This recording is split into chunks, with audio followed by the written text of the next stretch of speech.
I think people really do care about sustainability, but for them, it's kind of an afterthought. So it needs to check off these boxes of what's in it, what's the nutrition, most importantly, what does it taste like?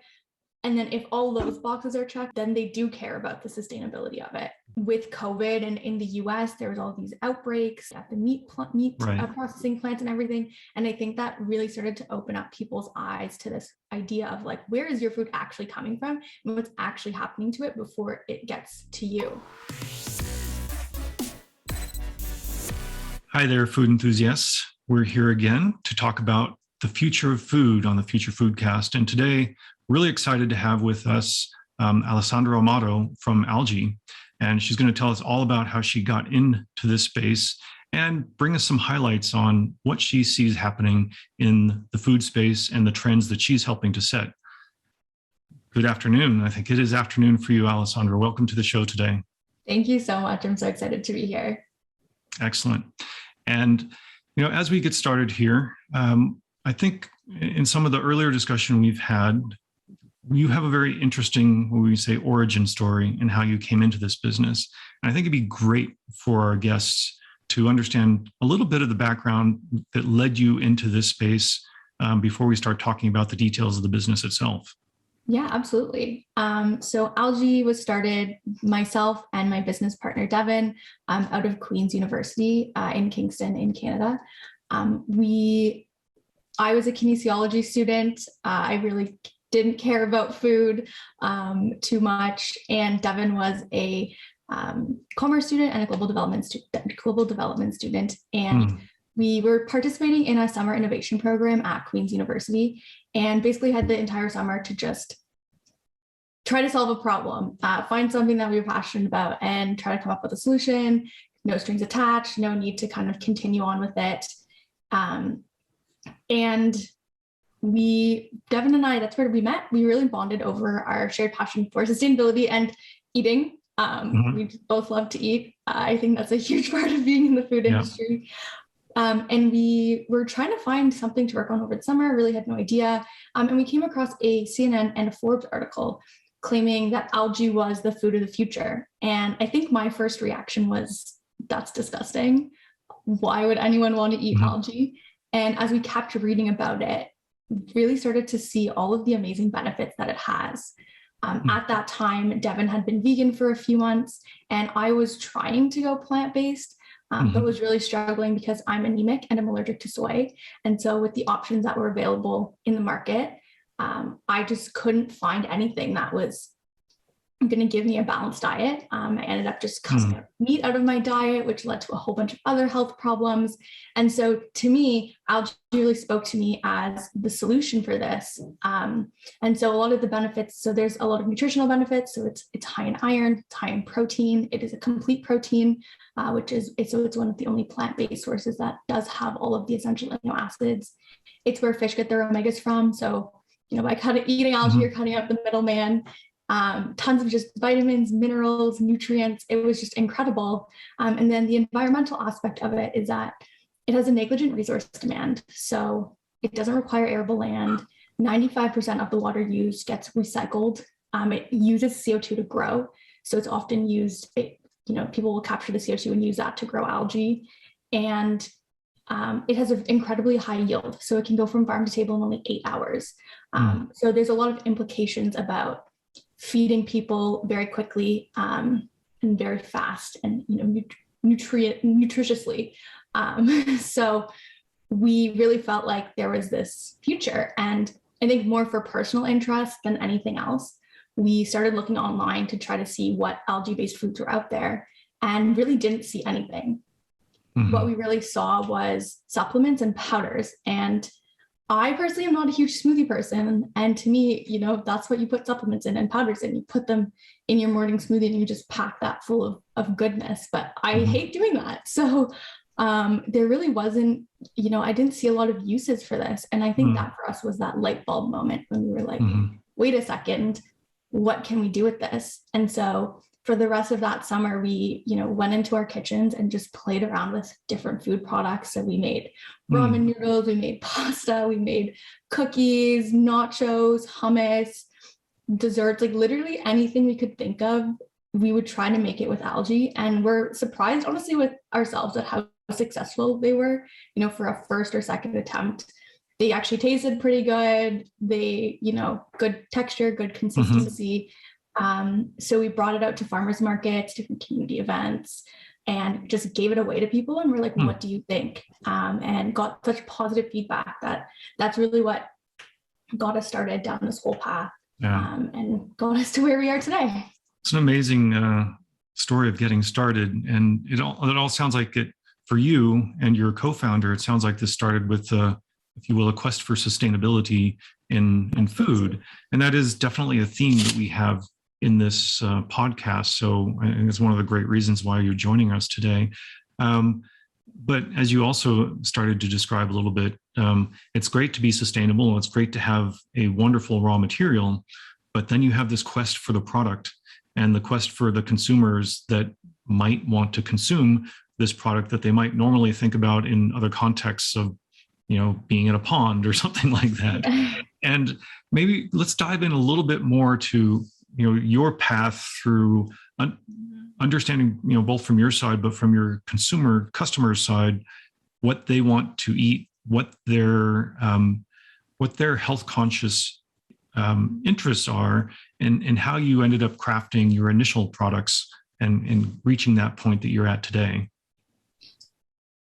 Yeah. So I think, when we were going to these events and we were talking to people, before we decided our first product was going to be, people, the really key thing that we got from people was they wanted something that they could just seamlessly integrate.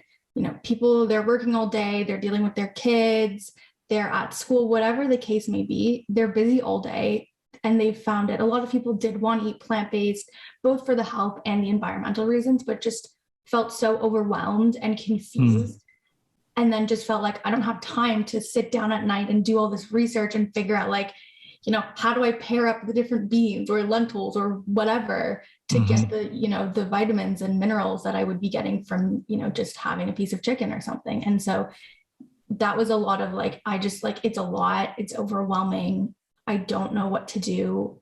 I just need something I can just switch in.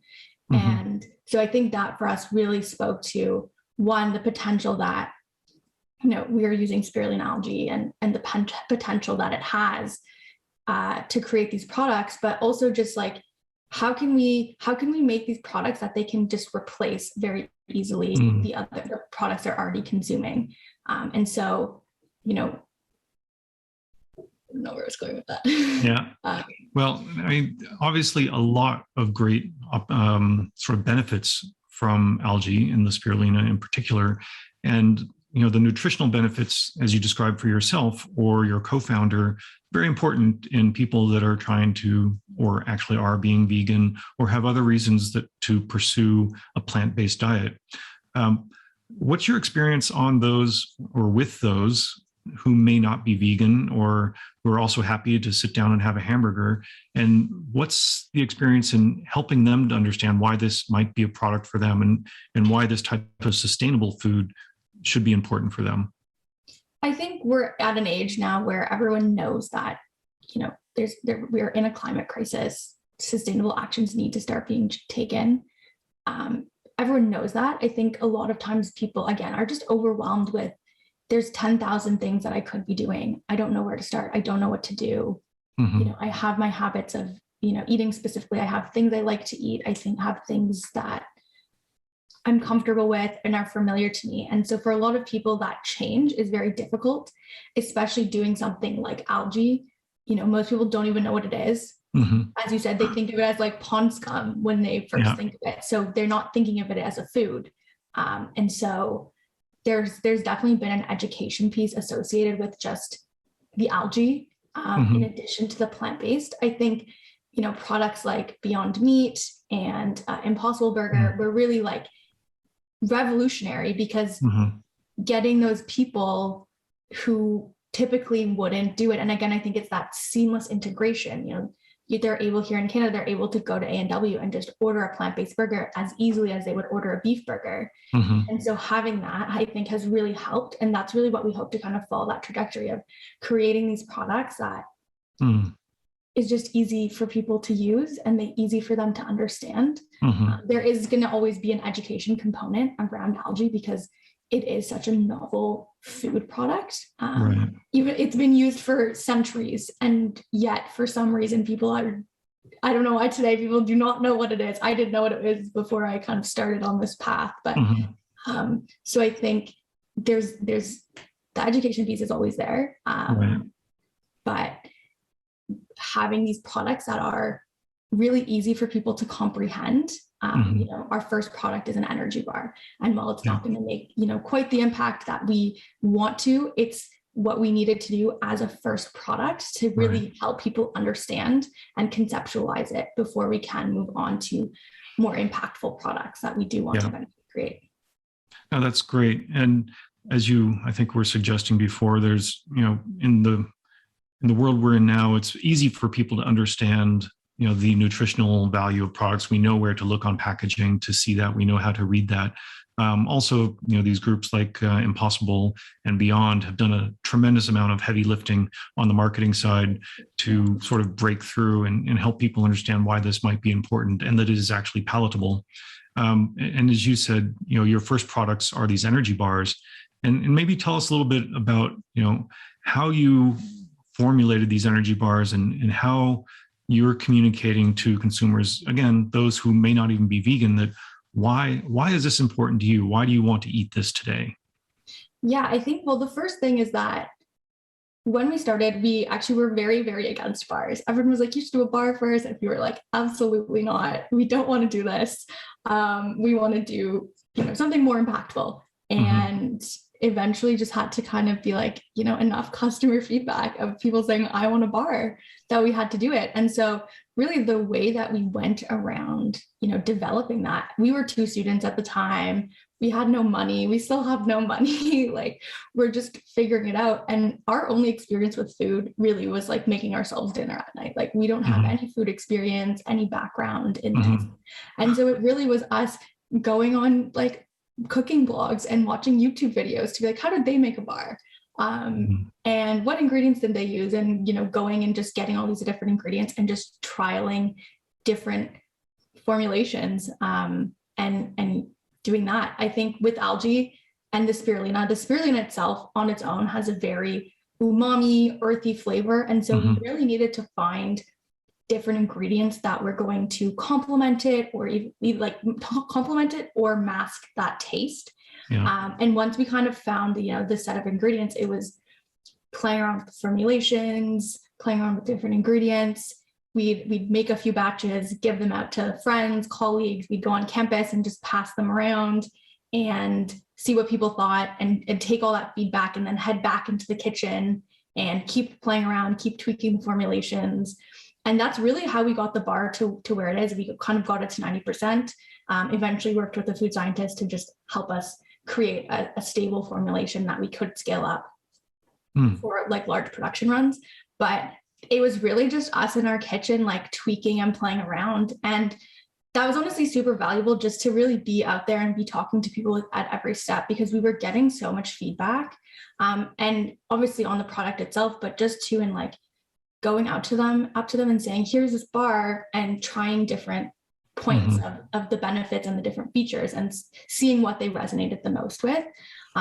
And what we learned, which I think is pretty common in the food industry, is taste is the number one priority. So if they don't like the taste, they're not coming back, and they don't care about anything else. So that was always number one for us. Then the second thing is the nutrition and the ingredients. So I think people really do care about sustainability, but for them, it's kind of an afterthought. So it needs to check off these boxes of, what's in it, what's the nutrition, most importantly, what does it taste like? And then if all those boxes are checked, then they do care about the sustainability of it. And that is a factor, and maybe that will help them to push towards purchasing our products over other products. So we've really had to kind of craft the messaging around the bar to be like, yeah, it's sustainable, but also here are all these other great things. So, our bars are clean ingredients. Again, this just comes back from us not even knowing how to use anything but whole ingredients. And just, yeah, the clean ingredients, the high energy that comes from the algae. So it really gives you like a long lasting burst of energy. The like high protein, high iron, high omegas that's in the bar, all of those things that we really had to push instead of the kind of sustainability aspect, and then just kind of stick that in as an afterthought. Yeah, that's a really interesting point. I think I want to come back to some deeper discussion on how you're engaging with your customers, because what you're finding here, some companies might spend hundreds of, or say maybe tens of millions of dollars in their market research, but you're finding these results in a very obviously on the ground way. Yeah. Before diving further into that, I thought it'd also be interesting to hear a little bit more of your challenges as an entrepreneur. In a small startup company moving into the food space, which there's probably a lot of blocking companies out there that are not real welcoming of bright new ideas unless it's theirs. But what would you say are some of your key challenges as an entrepreneur? Oh my gosh, so many things. I know there's so many. What are my top ones today? I think, the key one that stands out is just how novel that like algae as an ingredient and is. We've had some interactions with some of the largest food companies in Canada, and they just kind of dismiss us as like, oh, that's a cute idea, which honestly I don't hate, because we get to kind of have this comeuppance and that underdog story, but because we know that like the market is showing that this is where it's headed. Algae-based foods is where it's headed, but we just get dismissed a little bit, and it's a little bit frustrating, because you're like, no, I need help, like I need support, I want to ask you questions, and they're just like, oh, this is like cute, but like go away, like we don't care. And so we're finding that initially, and I don't hate that, because right now we really have in Canada, we're the only company doing this, so we have the whole market right now is us, which is great, but I think with that there also comes the challenges of not having that competition. So then not building as much awareness. And so there's all of that. And I would say too, just with funding as well, that's a big thing. Funding for us has been a huge challenge. And one thing we're seeing is in Canada, there is a big push towards, especially in Alberta, there is a big push towards, plant-based protein. There's a whole research supercluster about it. And, here I am being like, algae, so high in protein, it's plant-based, it uses waste to grow. So it's like a carbon negative thing. This is great. They're going to love this. And they're like, yeah, bye. Yeah. Like, go away. We don't care. You're not like soy or corn or beans. So, right. So yeah, I think it's just that like general lack of knowledge and understanding has really hindered us. And then again, same thing with consumers, because they don't know what this is. So we have to educate them. I would say that's kind of the biggest challenge in this space. Yeah. Well, certainly product awareness, value awareness, this is one of the challenges that early leaders like yourselves experience in all sectors, not just the food sector. Yeah. But it sounds like you're making great progress on this, and it's at the right place at the right time. So these entrepreneurial challenges are certainly going to be overcome, and you definitely have proven that you're committed to it. Yes. Well, let's dive back then into the discussion on really your marketing approach and how you're connecting with customers. Technology is such a huge component of all products today, and in the food space, especially what the world's been experiencing over the last 18 months, it's really changed people's approaches often to how are they contacting their customers, how are they educating their customers, and maybe you could talk a little bit about your thoughts on what you've experienced so far in terms of technology helping you to reach customers, and what you see going forward over the next several years. Yeah, I think to start right back from the beginning, going to these events and just passing out food, and as we were prototyping the bar, giving it out to just as many people as we could, really helped us to just identify what our key segment was. We actually found 5 different groups that we could target as a kind of our beachhead, and I think that was with algae, it's just so new. There's no one we can look to say, what did they do? because it's just so new. So we identified what that key segment was, we identified the 5 key segments, and then from there decided to focus in on one. And what that one is endurance athletes. So with that, we relocated our business from Ontario to Alberta because being in that Canmore, Banff area was really crucial to us, because that's kind of those consumers. So the endurance, super active, outdoorsy, very conscious of what they're putting in their bodies, is kind of who we're initially targeting.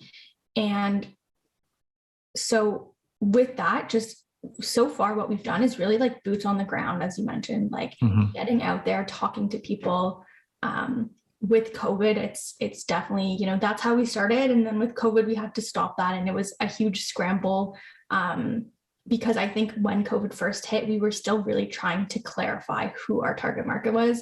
So just running some ads and seeing, with these different segments and seeing what fit best. But then after that, once, things started lifting a little bit, we could go to more community events, especially in the summers. Again, just going out and talking to people for us has been really the best way to reach people. One of the things, because of this kind of endurance athlete group is so key. And, we envision people, while they're racing or going for a ride, like having these bars and using it to kind of maintain their energy levels. And we're talking like hundreds of kilometers of biking, or like very long duration activities. And so actually sponsoring a lot of these events and showing up to these events ourselves and being able to talk to people for us has been the best way. So actually not even using technology, and kind of going against that and really being able to immerse ourselves within, I think both Devin and I are within that target market anyways. So it works because we fit into that, but really just immersing ourselves with them and talking to them, and sampling is so important, especially with something like algae. So that's really been what we've actually focused on in terms of connecting with our consumers, because once they try it and they are able to see, like, I was dying on this ride and I had this bar and it saved me, they're like, immediately they're hooked. And so getting people in that situation has been the key for us. Yeah. Well, it's been interesting for me over quite a number of interviews and talking with leaders such as yourself on this same topic of, how do you get in touch with your customers? And almost all of them have had a similar reaction in terms of, the best way. We're talking about food here. Price is important. All these things are important, but at the end of the day, it's what's it taste like, and having that direct experience, face to face with potential customers has always been important. But I think also something that probably all of the product developers are working with it as you're expanding your market. And as things like COVID come around, people have been using technology in new ways. Yeah. And I think it sounds like that's something that you're going to get more involved with as the product grows up and hitting the target market that you've been describing. Yeah, I mean, like going to events, like we're just always at events. And it's definitely not, sustainable as we continue to grow up, but and build up our company.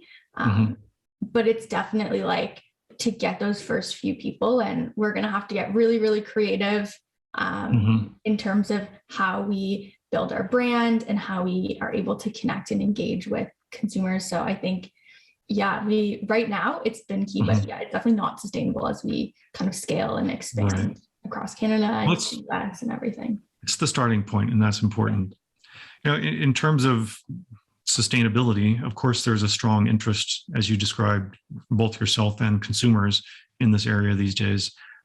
Sometimes along with that goes, if you will, a transparency of what is in the food, what's the supply chain like.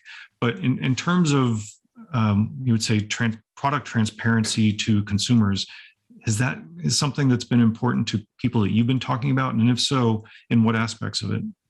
Yeah, absolutely. I think because it's algae and it's new and no one knows what it is, they're already really hesitant about what am I putting in my body. And so then a big question we get is, well, what else is in it? What else is in the bar?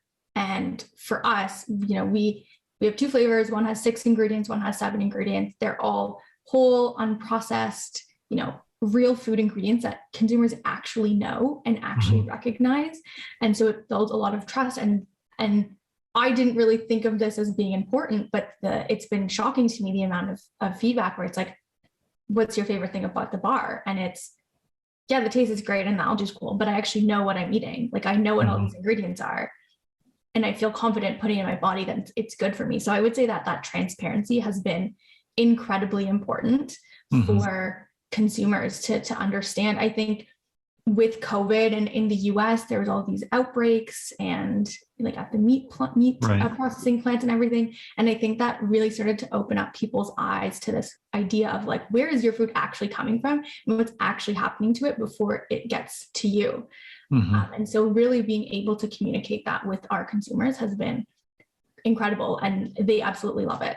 And want us to keep doing that forever and ever. Right. Yeah. And, I feel like sometimes as consumers get an opportunity to have this transparency, they sometimes want more and more.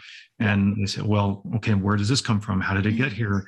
Have you and your co-founder looked at all or thought at all about, there's been topics like the food blockchain and supply chain sort of management via these new technologies, if you will. Is that something that you would be looking at in the future? As we grow, like that is something that to me is really important, that we are able to continue and use these technologies, because, now I think now that I'm in the industry and I know a little bit more, even when I'm shopping, I'm like, oh, I don't know where this is coming from. I don't want this. Like, I'm going to pick this product instead.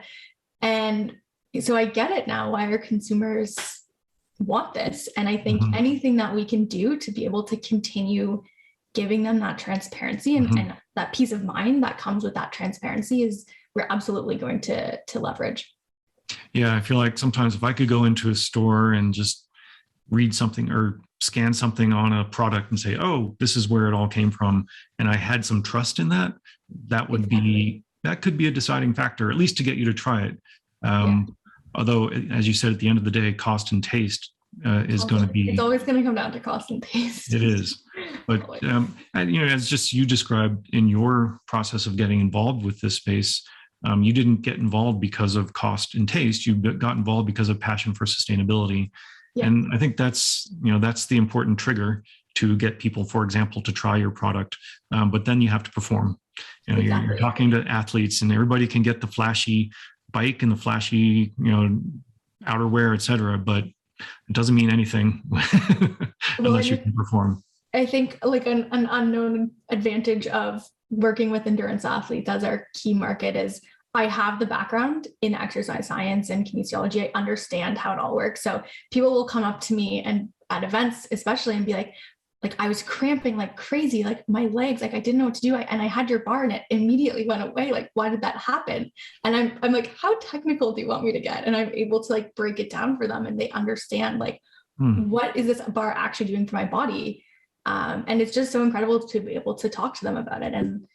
And again, it's building that trust and like understanding their food and what it's doing for them. And, as we talked about earlier, where it's coming from, like all of these pieces, people just want to know and they want to understand. And so when you're able to give that to them, it's again, that buy-in, that loyalty that you're getting, because they're like, they know what they're talking about. This is really cool. This is awesome. Yeah. That's great. Well, you have been in this industry for a little while now. In fact, a tremendous percentage of your career has been spent in this industry.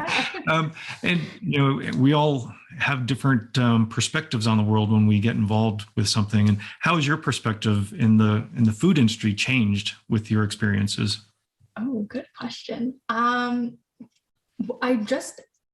definitely more aware of why things cost as much as they do, and why the high quality products cost so much. And at first I was like, oh, they're just marketing and margins, but now I'm like, I get it. So that has definitely changed, and I definitely have more of an appreciation for buying these higher quality or like all natural or whatever it may be foods. I always knew, the other thing is I always knew that the food industry was kind of a big thing to tackle, and a big thing and I never really understood why. Even I would say in the first year of doing algae, like I didn't really get it. But now that I'm really in it and I'm engaged and involved, I'm like, oh. So just seeing all of the going ons, I think a lot of people, especially in kind of the more whole food segment, think like, oh, you just like get it from the farm or wherever it's grown and you just like put it on grocery store shelves. But all of the work and everything that goes along with actually doing that, and throw in production, throw in manufacturing, packaging, design, like all of these things, and I just didn't realize like how much of an operation it all is. So I just definitely would say I have like a better appreciation for especially the small food companies out there who are really successful, and I'm able to be like, man, you made it, great job, congratulations.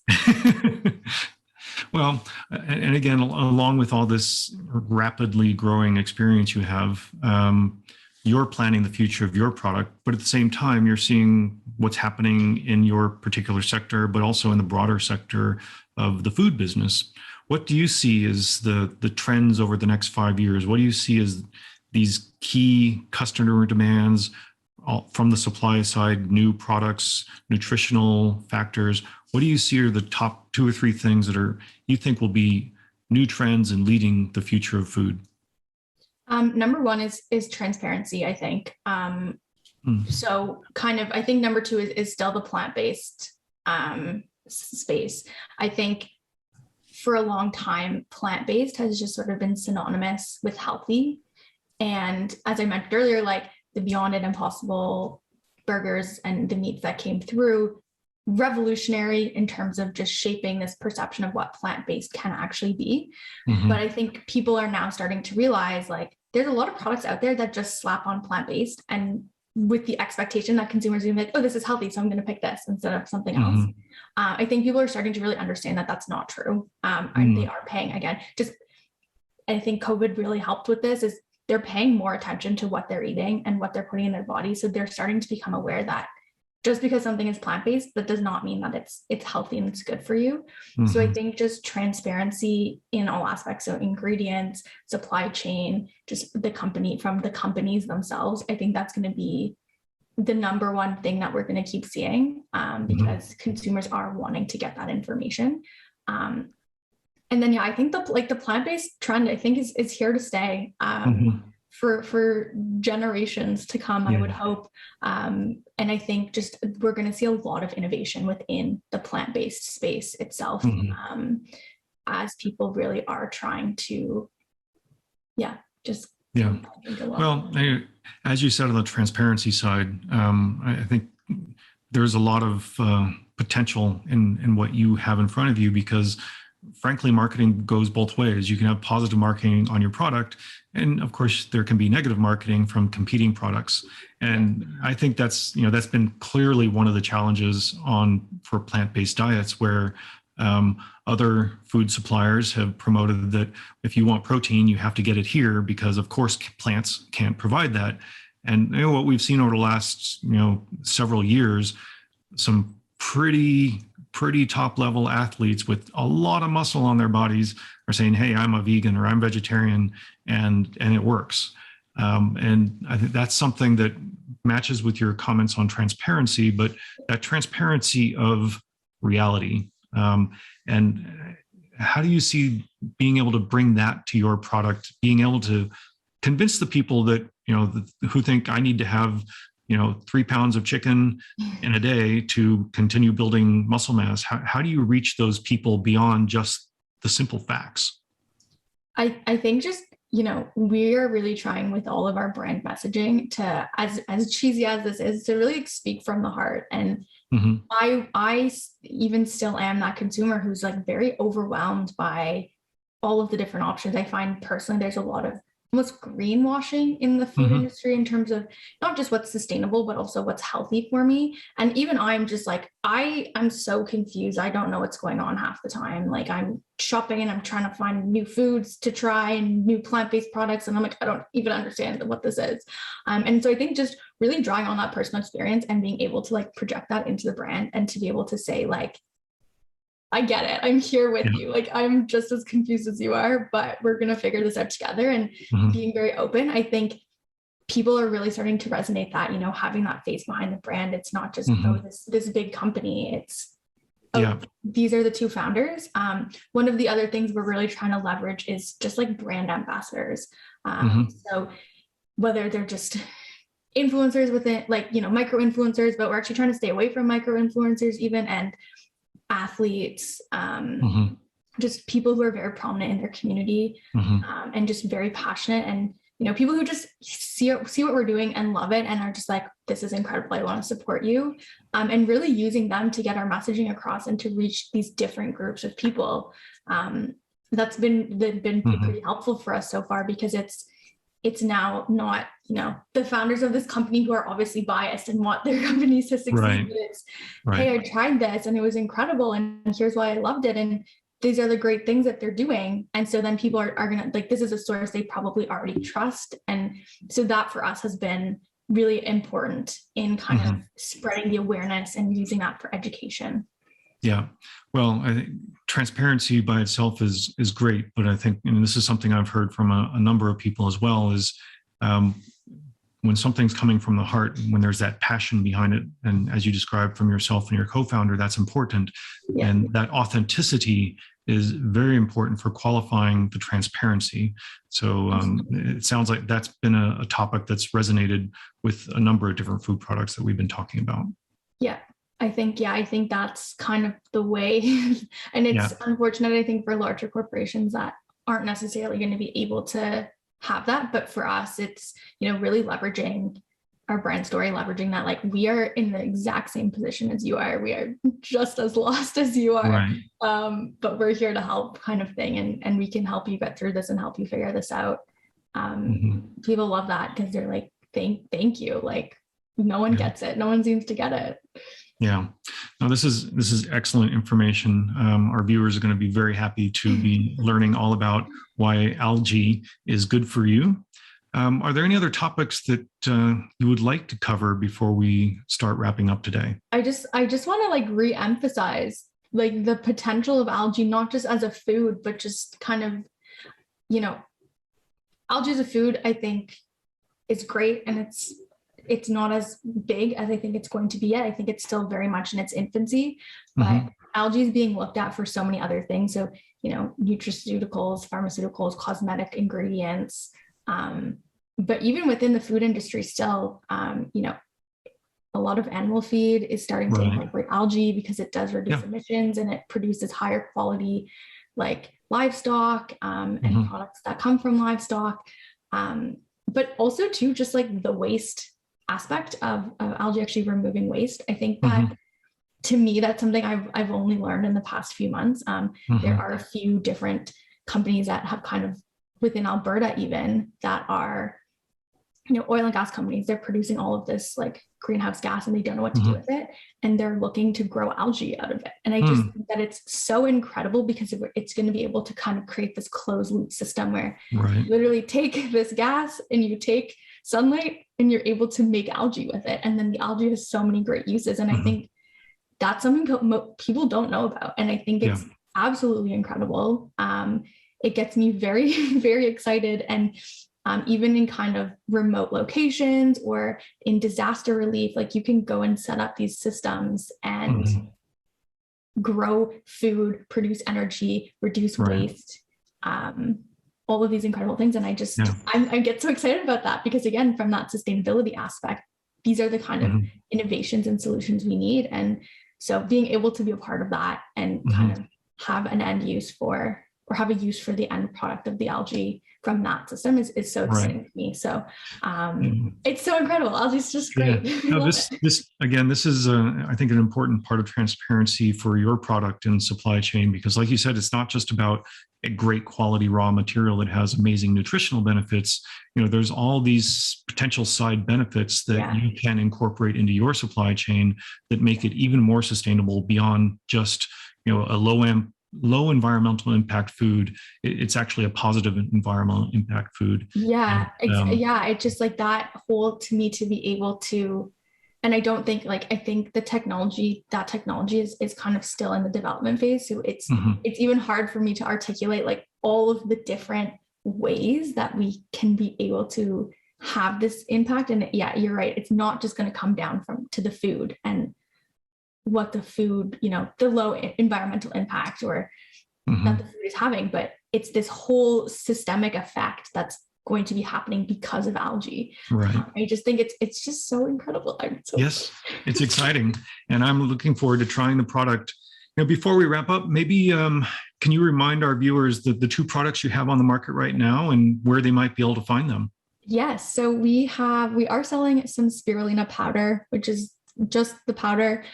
With that, I would encourage you to be as creative as you can. That really, your creativity really is the limit in terms of what you can do with it. And we love when people send us in stuff that's not just smoothies, because I think smoothies are very boring and you can do so much more with it. So we have the powder, and we have the impact bar, which is an unprocessed plant-based energy bar centered around spirulina algae specifically. And there's two flavors of that. So there's a sunflower and sea salt and a cocoa and cacao nib flavor, with more to come soon. And that we're right now selling in stores in Alberta, as well on our website, which is Algi Foods, which is spelled ALGIFOODS.com. So check those out to order the bars and the powder.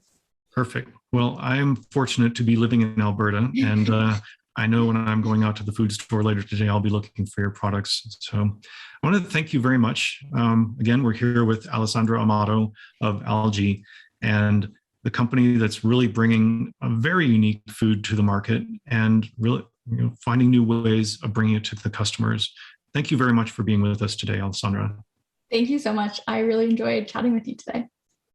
Thanks for listening to Future Foodcast. Future Foodcast is powered by Farm to Plate, the leading food blockchain platform. Subscribe on YouTube or wherever you listen to podcasts to stay up to date with the very latest innovations in the food industry.